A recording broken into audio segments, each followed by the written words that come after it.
پکی عقید پنجابی جو صافہ کہتے ہیں، اسی میں نا میں نے کچھ ریت بھر لی کہ وہ دور سے دیکھے گی تو سمجھے گی کچھ لے کے آیا ہے، چلو جا کے اسے بتا دوں گا کہ آج پھر مزدوری نہیں ملی۔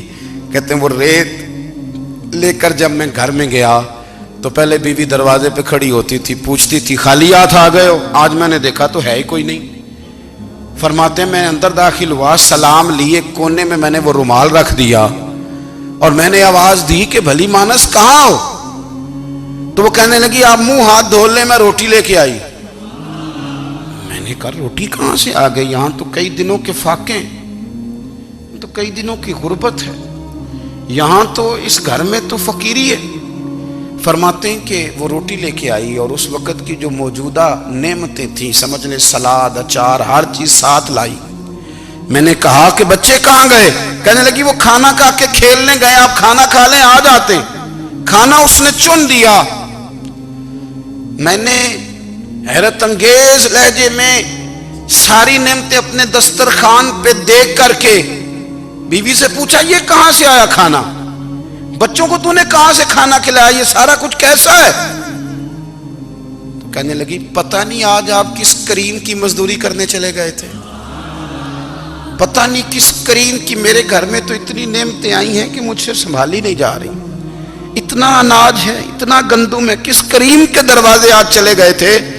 یہ کہتے کہتے وہ اٹھی اور اٹھ کر کے کہنے لگی پہلے بڑا کچھ آیا تھا، اب کیا لے آئے ہو؟ اور جا کر کے نا اس نے وہ ریت والا رومال کھولا، کہنے لگے میں تو لے کے آیا تھا ریت، تو میرے رب نے اسے بھی سونے اور ہیرے بنا دیا تھا۔ جب آپ کی توجہ اللہ کی جانب، میرے نبی پاک صلی اللہ تعالی علیہ وسلم نے فرمایا ہر چیز اپنے رب سے مانگ، ہر چیز مانگ، ہر چیز مانگ۔ یا رسول اللہ کیا کچھ؟ میرے محبوب نے فرمایا تیرے گھر میں نمک بھی ختم ہو جائے تو وہ بھی اپنے رب سے مانگا کر، تو مانگنا وہ تجھے دے گا، تو اس کی بارگاہ میں کشکول طلب دراز تو کرنا۔ اور ترمذی شریف میں عجیب لفظ ہے، رسول کائنات نے فرمایا، رب کریم فرماتا ہے جب میرا بندہ ہاتھ اٹھاتا ہے نا تو مجھے حیا آتی ہے کہ میں خالی کیسے لوٹا دوں اس کے۔